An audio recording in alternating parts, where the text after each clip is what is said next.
What's going on, everybody?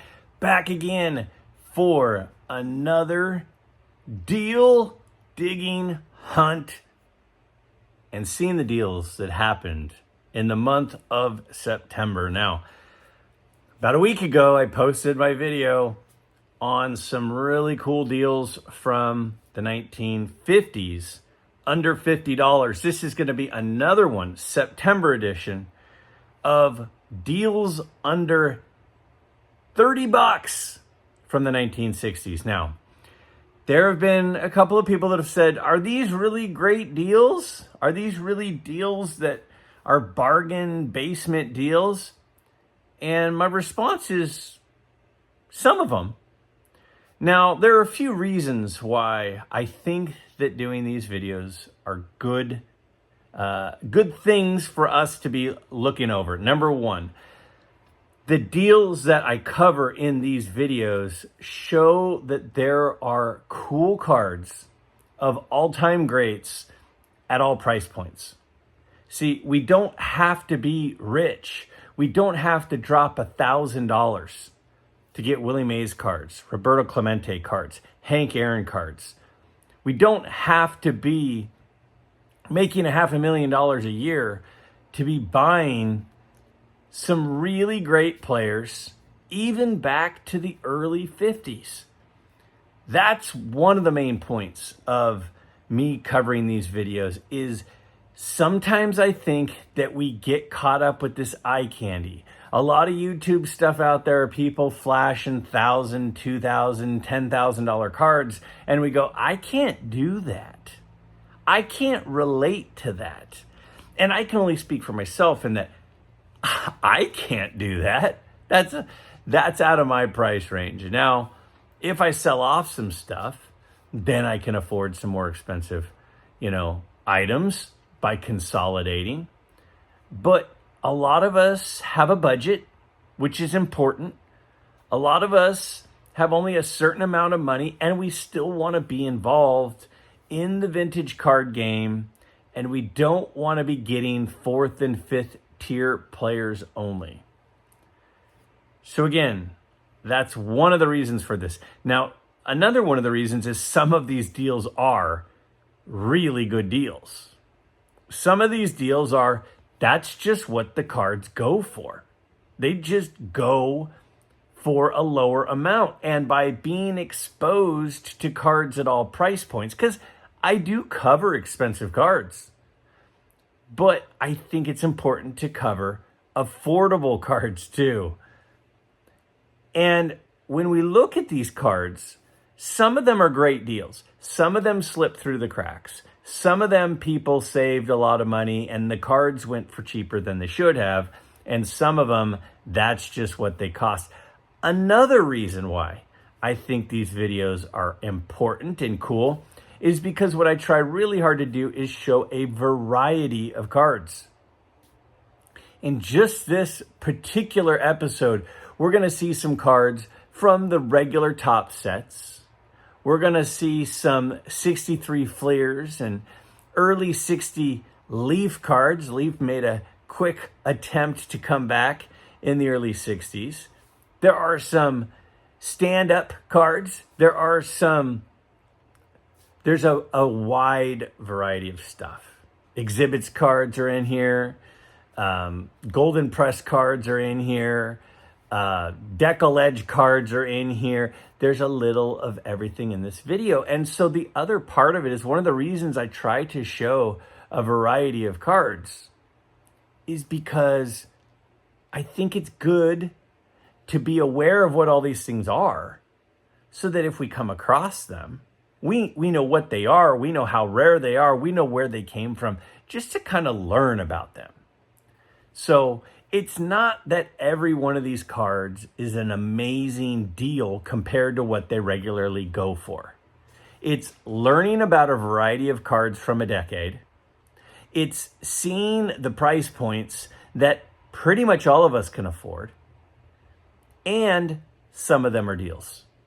That's my thought. That's my point. That's why I think these are interesting. And if they get to the point where people say, I'm not interested in that, that's cool. We'll stop. But I learn a lot in my research, in the price points, in the searching, just searching for some of the deals from September. I'm learning, and that's fun for me. Let's take a look. Now, this is 50 cards from the 1960s that sold for less than $30. And again, I tried to use graded cards.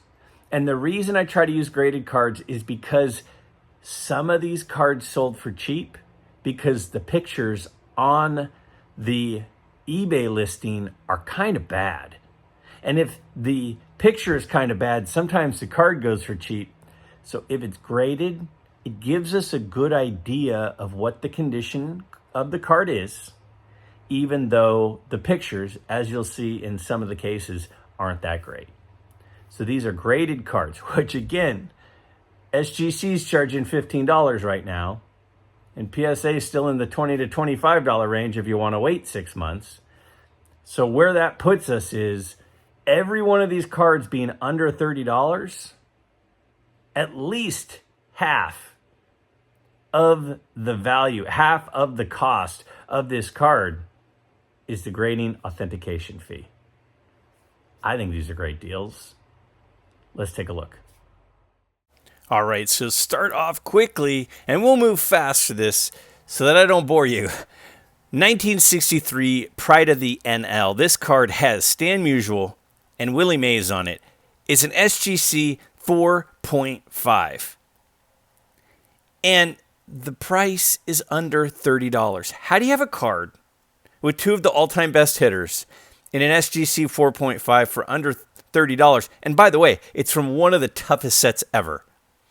Next up, a 1969 Topps Brian Piccolo in an SGC 4.5. Now, I've mentioned the movie Brian Song before. It's a great movie.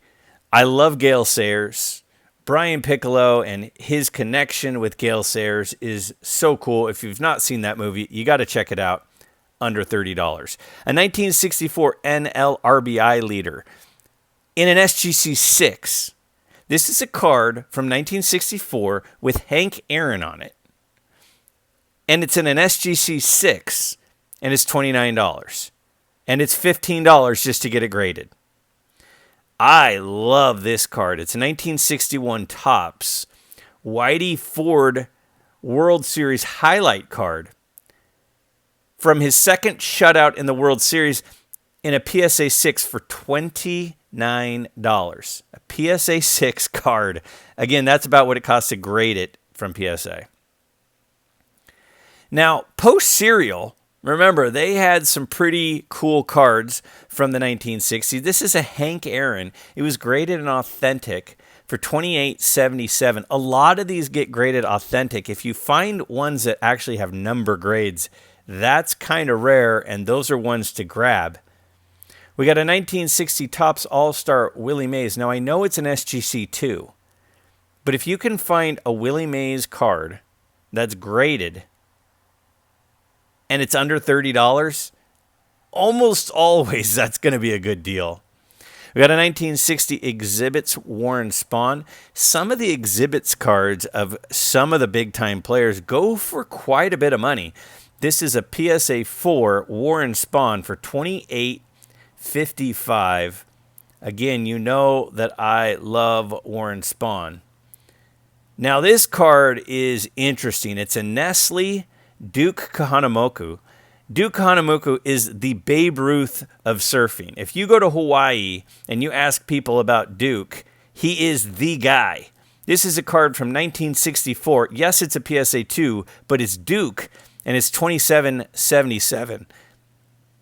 How about a Phil Niekro rookie card in a PSA 5? Well-centered. Now, this guy had over 300 wins, and his rookie card in a PSA 5, and that's a newer grade, is $27.60 for a Phil Niekro rookie card. How about a Ron Santo rookie card? This one's in a PSA 3, and again, a well-centered one. So, yeah, it's a 3, but it's a decent eye appeal card for $27.11 from the 1961 Topps set. Ron Santo, a big part of the Cubs during the 60s. Now we have a 1962 Exhibits Eddie Matthews. This is in a PSA 5. Now these cards were hard to keep nice. High grades of these cards do not come around all that often. It's $27, but being larger makes them difficult to have stored all these years and be in good condition.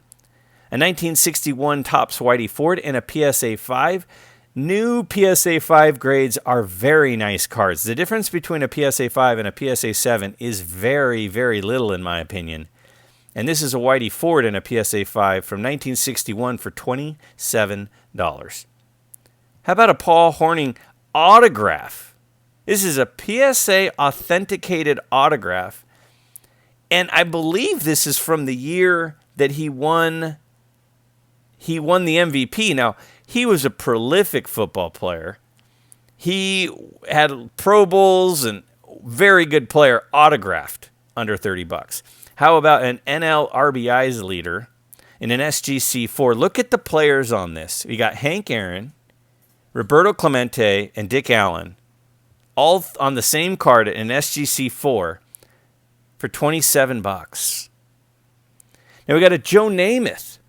And look how cool Joe Namath looks there. And he just pops with that orange background in the 69 top set in an SGC 4. It's a brutal set. A 4 is not a bad grade in this set. That card is so known for chipping. And an SGC 4 Joe Namath, 1969 for $27. How about a 1964 Philadelphia Johnny Unitas in a PSA 5? Very well centered. A PSA 5, again, is a very nice card. It would cost you $20 to $25 just to grade this Johnny Unitas card. And it's $27. How about a 1964 Topps Giants Roberto Clemente? Anything with Roberto Clemente on it has been going up in value. He is one of the all-time best. This is under $27. Sure, it's a PSA 3, but again, the larger size makes it hard to find in good condition. Now look at this. A 1964 Hall of Fame postcard of Carl Hubble, autographed, PSA authenticated, autographed for under $27. Oh, that's the first mind blown of the day. Keep this in mind. He died in 1988. So he died a long time ago. There aren't a ton of his autographs running around. And that one's under $27 PSA authenticated. Now, this is probably what an Al Kaline and a 1960 PSA 3 goes for, but it still kind of is crazy to me that you can buy a 1960 Topps Al Kaline PSA 3 for $26.67. That's wild to me. But I know that's not a crazy good deal, but it's crazy that's what it goes for. We just lost Dick Butkus this week. This is his second year card in a PSA 4 from the 67 Philadelphia set for $26.60. Arguably the all-time best defensive player. How about a 61 post Hank Aaron in a PSA 4? I mentioned a few minutes ago how hard it is to find these with number grades. So many of them get authenticated from the way they were cut. This one went for $26.23. Yeah, that blows my mind. A 1961 card of Hank Aaron in a PSA 4 for $26.23 is, to me, mind-blowing. Hank Aaron. How about a 1969 Topps Willis Reed? I did sprinkle in a couple of basketball cards for you. This is a Willis Reed rookie card. This is a Hall of Famer rookie card in an SGC 5 for $26.09. I mean, that's his rookie card. We got a 1969 Topps Hank Aaron in an SGC 3. That's got great eye appeal. It's well centered. It's Hank Aaron. And it's from the 1960s.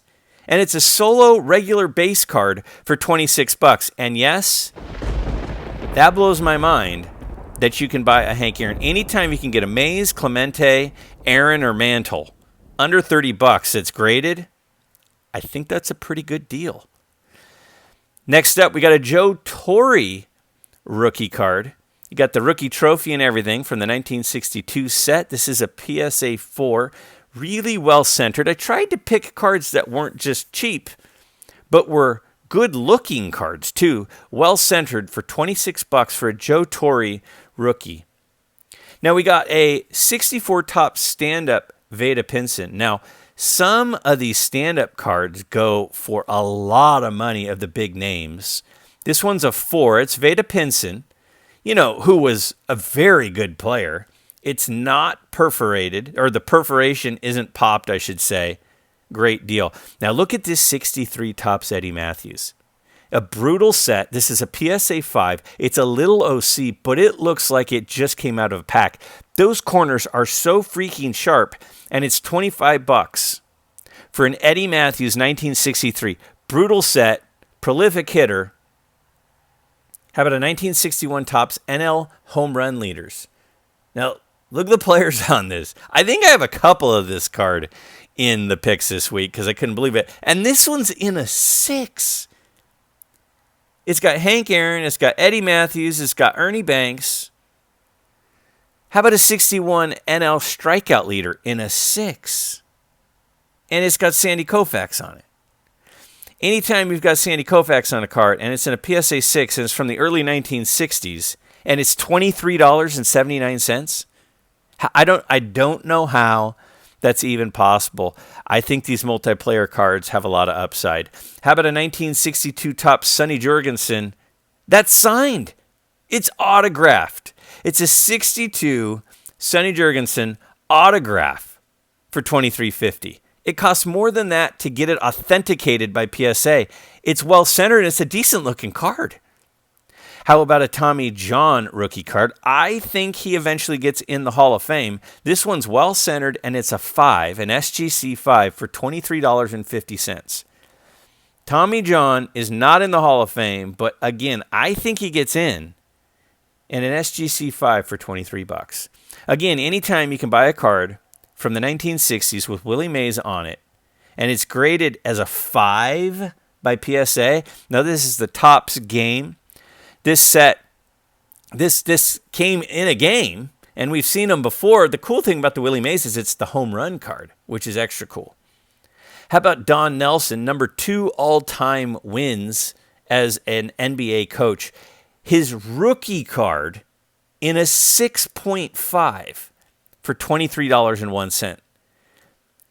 I mean, this is a Hall of Fame coach, second on the all-time wins list. His rookie card in an SGC 6.5. A 1960 top, I should say 1964 Topps Giants Whitey Ford in a PSA 6. Now, again, these Topps Giants cards are hard to find in good condition. This is a Whitey Ford in a 6. If you find these cards in 6, there are not a ton of those. Check out the Pop Report. How about a Billy Williams rookie card? Got the rookie star logo at the top right-hand corner. This is in a 3. It's a little off-center, but it's still a good-looking card. It's still Billy Williams, and it's $21.57 for an all-time great Cub player from the 1961 set. We got the 1969 Topps Decal Edge. Now, these came in regular packs of the 1969 Topps set, and the Decal Edge set is recognizable. This is a PSA 6 Bob Gibson. These are hard to find centered. Most of these Decal Edges are way off center. This one's well centered of the Bob Gibson for $21.50. We got a 1961 Golden Press Tris Speaker in a PSA 8. The Golden Press cards were perforated. They came in like a magazine, sort of like the Sports Illustrated for Kids cards, where they're perforated around the edges and kind of torn out. That's from 1961 Golden Press. We got a 1960 Topps Richie Ashburn in a 5, and that's a really nice looking 60 Ashburn in a 5 for $21.50. Again, someone would pay $15 to get that graded, then pay for shipping, and it's $21.50 in a 5. We got a 1961 Topps NL batting leaders in a PSA 6. Look at the players on this card.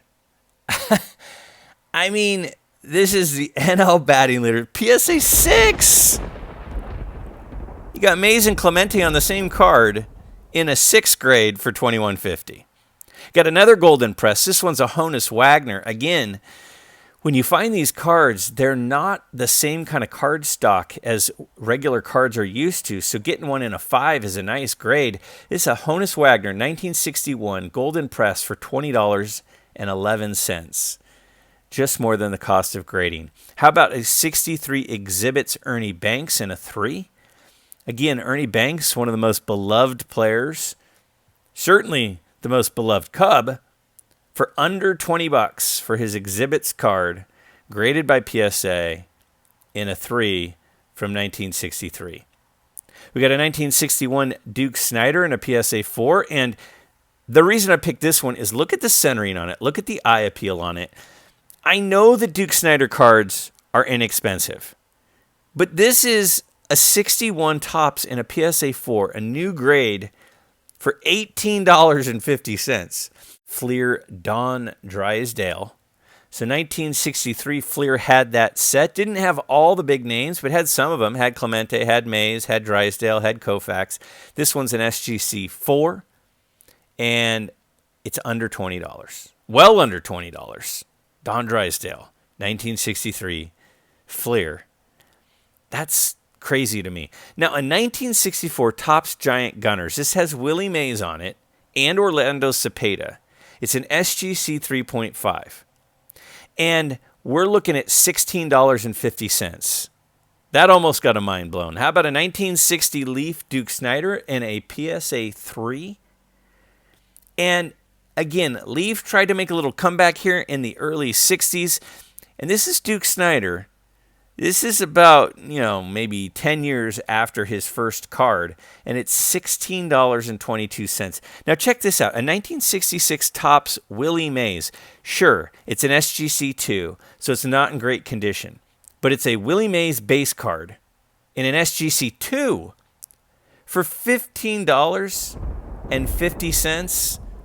That's going to get mind blown from me every time. I don't know how a 1966 Topps base card of Willie Mays is under $16.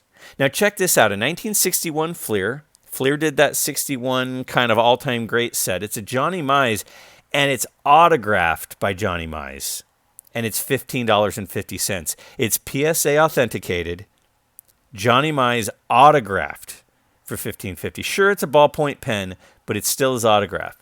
Now, this was cool. I had to include it. In 1963, Topps made an astronaut set.